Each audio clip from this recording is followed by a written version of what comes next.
All right, we're live. We live. Clem, is that a silver bullet you have in your hand?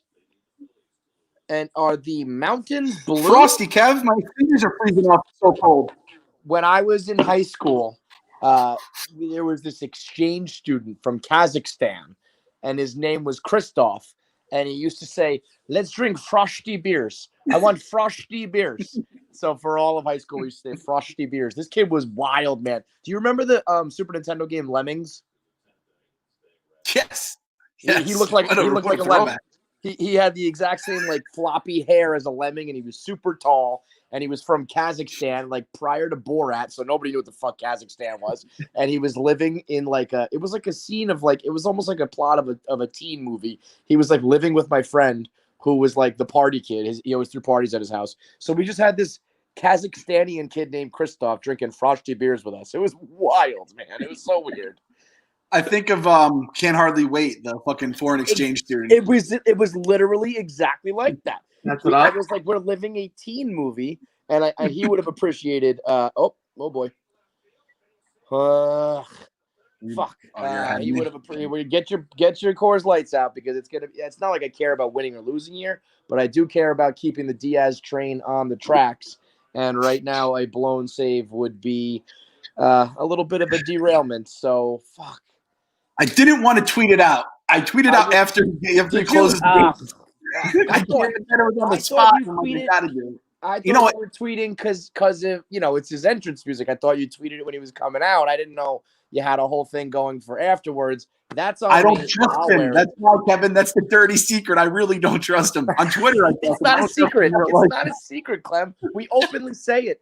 And I mean, if you listened to the podcast live earlier today, or you'll catch the full episode tomorrow, I said how I'm a changed man, and I'm going to try to be confident and optimistic, and I'm going to start with Edwin Diaz and say, you know what, I finally do trust him, and this would be the perfect story here.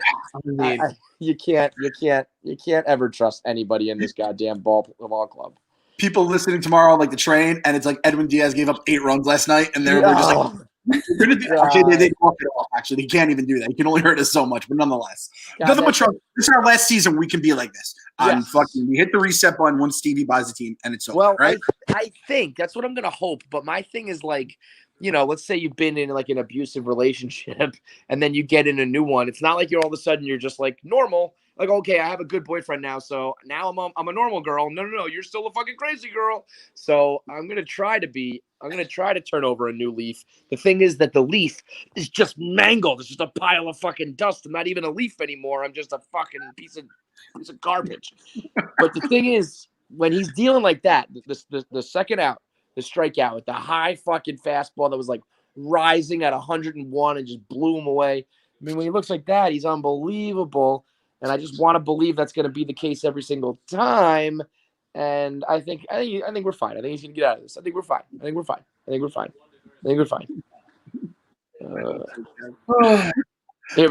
to strike him out right here. We're fine. We're totally fine. He's going to strike him out right here. You know why?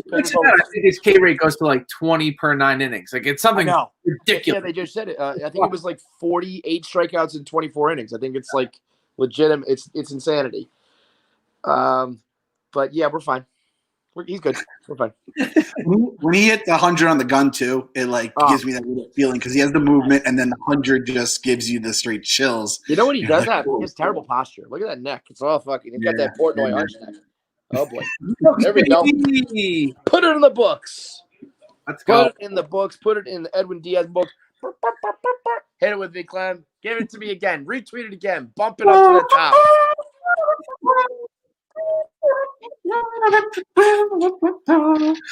Fire. Oh man, I got my little guy going around doing it too. I got to see if I can pull that one up. I love it. So this will forever go down in the history books. We will remember this one as the Robinson Chirinos game. All 3 RBIs from him. More importantly, Dom Smith 3 for 5, OPS creeping up to 1,000. 21 doubles on the year to go with his 10 home runs. He's just awesome, man. He's so fucking good. Love him to death. I wish he would unblock me. I love you, Dom. But And then, of course, the big story, David Peterson. I mean, it's very rare that we get good surprises here in the Mets world. It's always bad surprises. If David Peterson is just a good pitcher, that would be awesome. That would be awesome. And I know we keep talking about him being a 5, and that's what his role will be.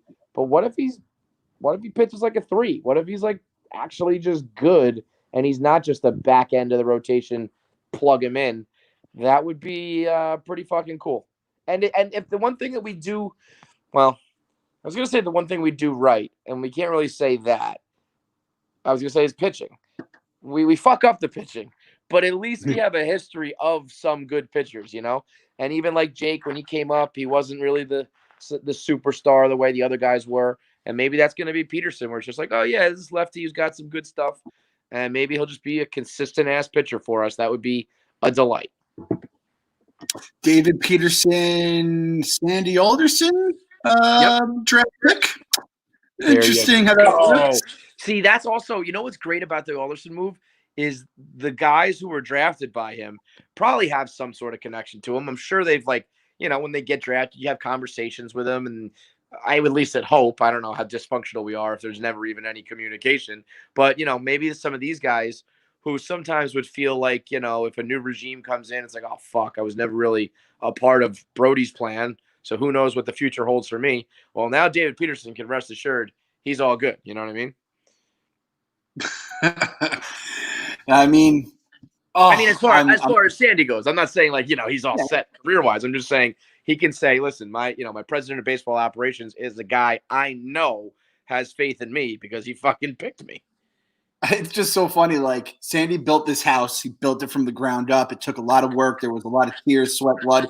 He got kicked out of the house. He comes back in, and there's shit smeared on the wall. And he's like, where was that awesome, I just got this pizza oven. It's gonna be fucking great. That's Kalanick. He's like, oh no, I shipped it across town. I got this little fucking microwave here that's fucking really nice. It burned down the house a couple times, but other than that, it's great. And he's just you ever seen Dumb and Dumberer? I never know. It's so bad. It's so bad. You guys couldn't get me to see that. And that was, I know, a big push for us. Dave and Dan were doing their thing with that. No, that was Dumb and Dumber 2. There was Dumb and Dumberer 10 years ago. Cool, yeah. It's so bad, but there's a scene with, I think Bob Saget's in it, right? And I think there's a scene where the guy shits. There's shit everywhere all over the house. And he walks in and he's like, there's shit everywhere. There's shit on the walls. There's shit on the ceiling. There's shit on the floor. And that is Sandy Alderson walking back into his beautiful house that he made. Except, you know what the difference is, Clem? What's the difference? Tell me. They cleaned up the house, and now he gets to redecorate. And he gets to redecorate with $1 billion worth of art.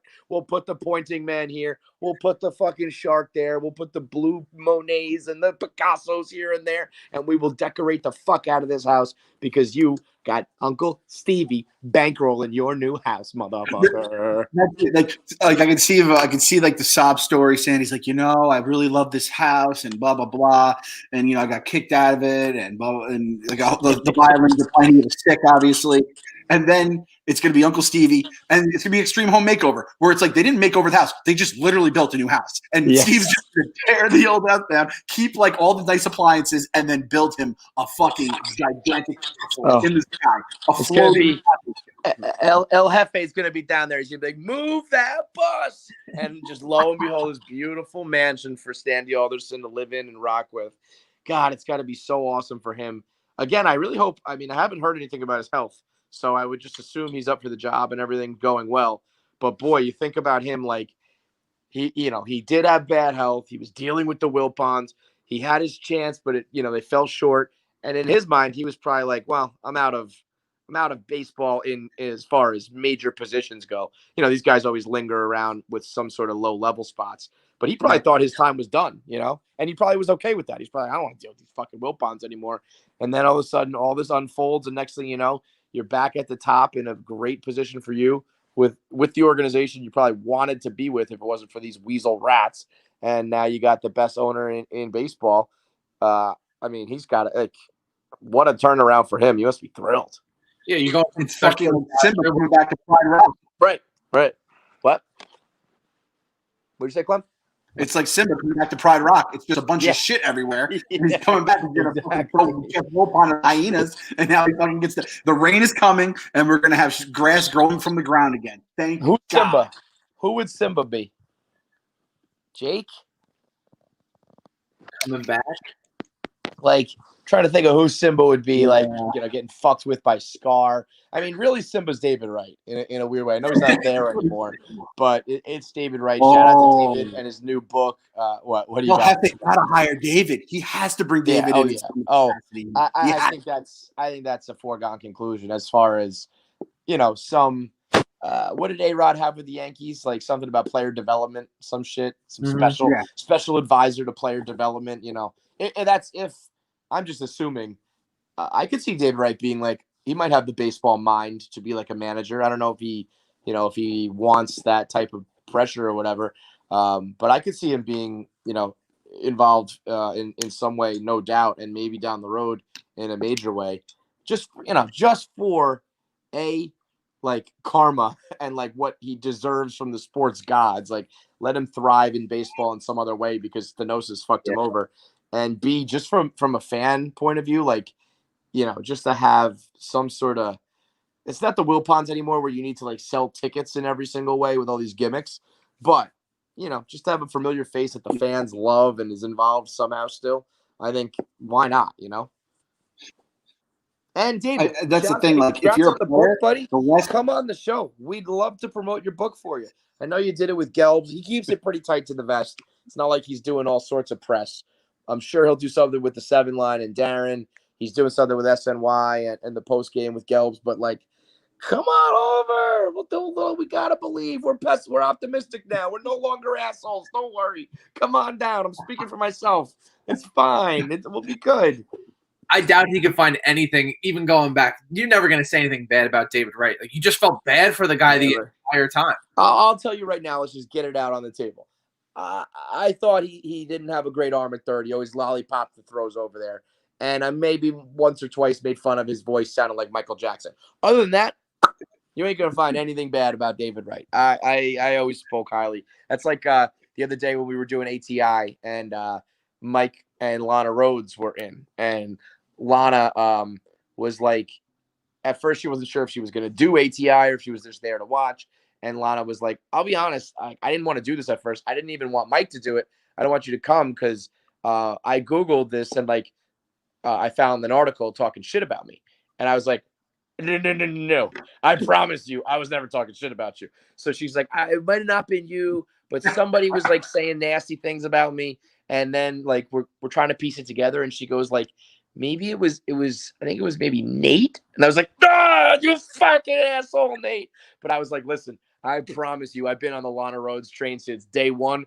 It ain't me. I wasn't talking shit about you. Maybe somebody else. I can't speak for everyone at the place, but I always spoke highly of Lana Rhodes. That's a goddamn promise. Same thing with David Wright. Lana and David, you're in the same boat. I'll ride for you. Two things I didn't think I'd ever hear going together.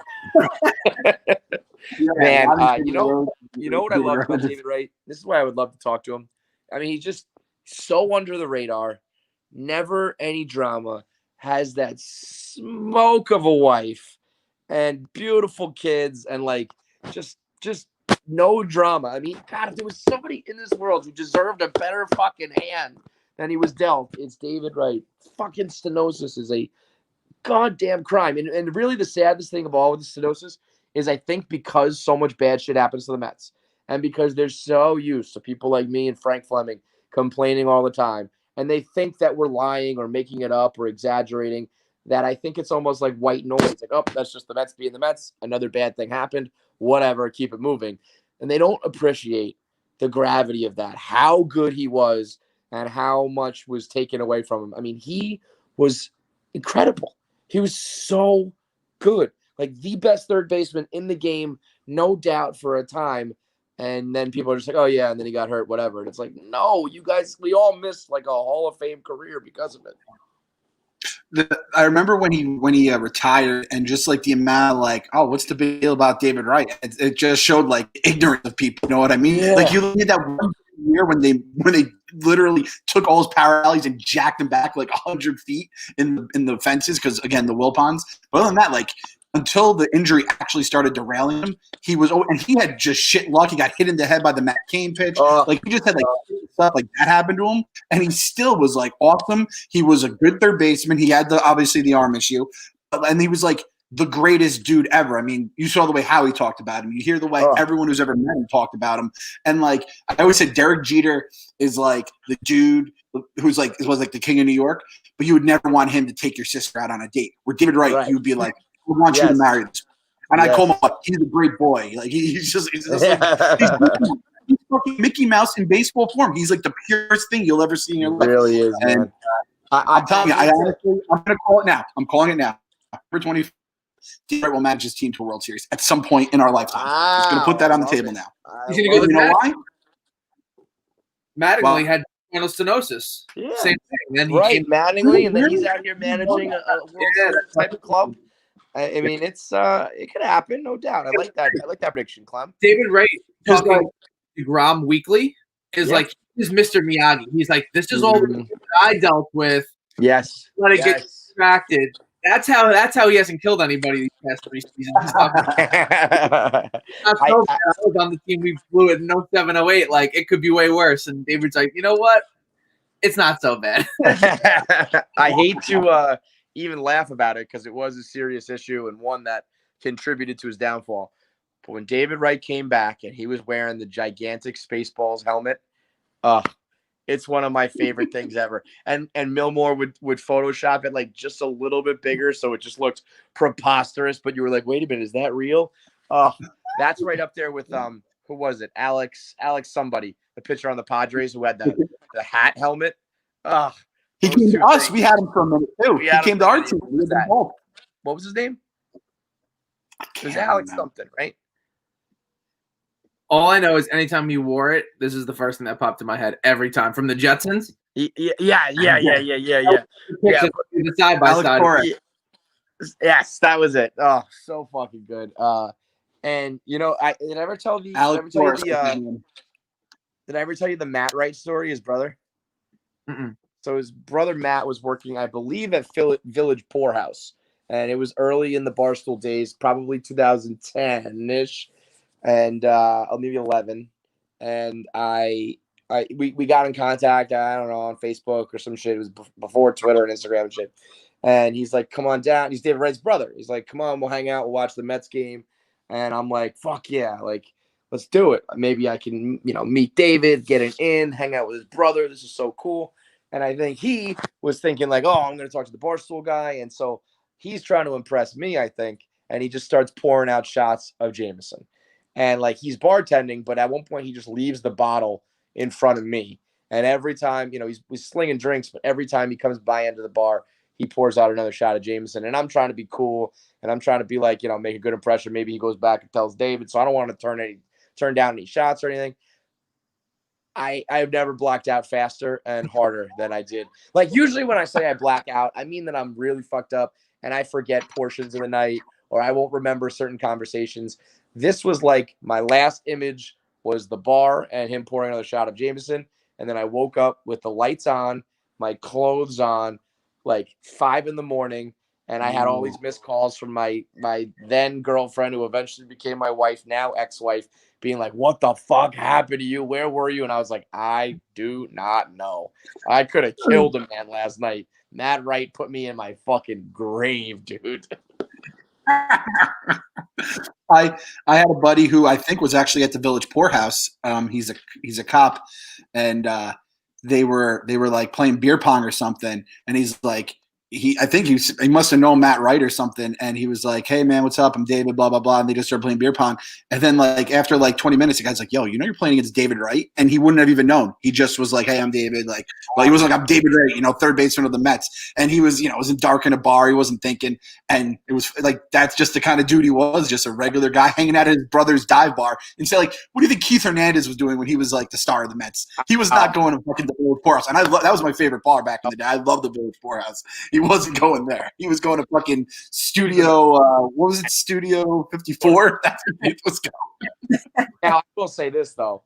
I bet before he settled down with his absolutely beautiful wife, I bet your boy DW was slaying. He was a good-looking kid, clean cut, like third baseman, signing that big contract. My sister, who doesn't give a fuck about the Mets, she like avoided the disease. Me and my brother got infected. My sister avoided it. But the only thing the one thing she always knew was David Wright, and she was like, I want to marry that guy. And I was like, let's make it happen. I'll try to set this up. Let's go do this. How old is David Wright? He's like 38, I think. 38, yeah. He I can never tell. I sent him a 38 in December. I sent him a RSVP to my wedding. I sent it to Citi Field, and he sent it back signed. He's like, blah, blah, blah. And I kept a chair open for him. He didn't say yes or no, but he just signed it. And I was like, yeah, that's fucking awesome, man. Fucking great. I did not know that. My buddy a year later got married and sent one to Jeter. Nothing. And I was like, that's my guy. Fucking scumbag. You sent it to Citi Field, you said? He wrote like, hey, congratulations. And then he wrote David Wright at the bottom. But you just mailed it to at that whatever, point, whatever. It was Citi. Corona Avenue or it is. Interesting, man. That's fucking David Wright, 100 Roosevelt Avenue, whatever. Yeah. And he said like, hey, congrats. I'm David Wright. I got a frame downstairs. And it's my wedding invitation card. So it's like that's probably the only one we still have, right? You just send those out. That's like a relic for you. That's a relic for man. That's phenomenal, man. Great shit. Well, there's a little heartwarming story for you. David, come on, dude. Come chop it up. We'll talk about the book. We'll talk about the hot. He could. Wouldn't it be great if David Wright was just he would never in a million years. But imagine if he was just like, I'm letting it fly now. The Wilpons are gone. Could you imagine the conversations he had behind closed doors when Fred Wilpon said he's not a superstar? Remember that? When Fred sat down, I think with like ESPN, it was a Sunday conversation or some shit. And he was like, yeah, he's a good kid, good player, but not a superstar.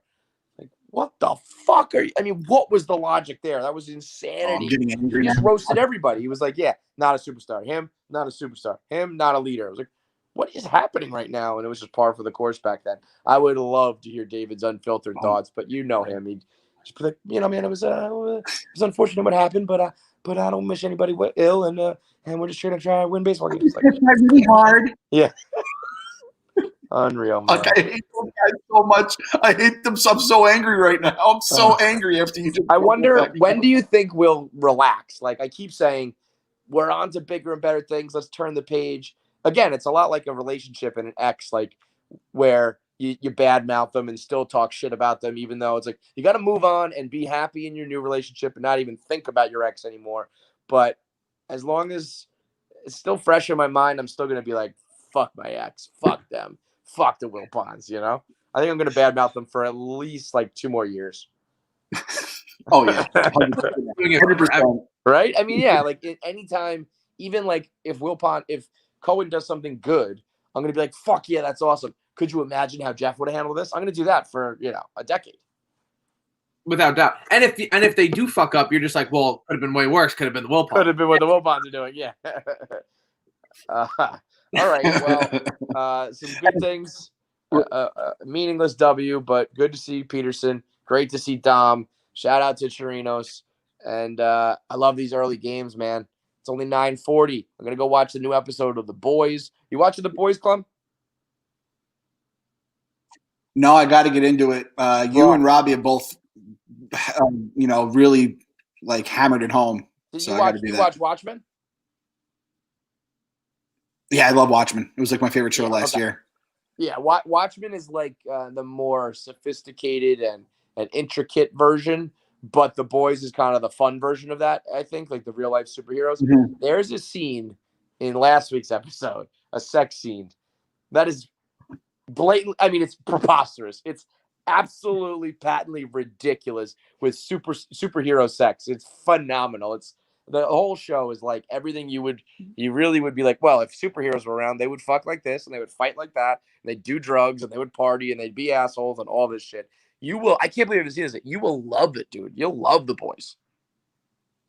I think he just sold me. I was sold beforehand. I think he just sold me just to basically start it tonight on that point. And I know it does like the weekly release, which I love. I hate the dump, and then we're all on different schedules. I like when everyone catches up. And they do first 3, week 1. You get 3. So you get to binge a little bit. You get a 3-hour session at night. You also get to go through all like the, here's the setup. Here's what, like the first 3 episodes give you everything you need to give you the premise for the season. And then we get to do the week to week. Boy, David Peterson's a good looking cat, huh? I'm looking at him in his post game here. He's a sexy fellow. We got some good looking guys on this team, man. I think a lot of these guys are good looking cats. But anyway, yeah, then you get the week to week. They've got the fucking system figured out. Watch the boys after you watch our boys. We'll be back tomorrow for the third to last game, final weekend of the year, and another early one, right? 6:05. Yep. 6:05. Beauty. We'll see you guys then, and continue to believe. Gotta believe.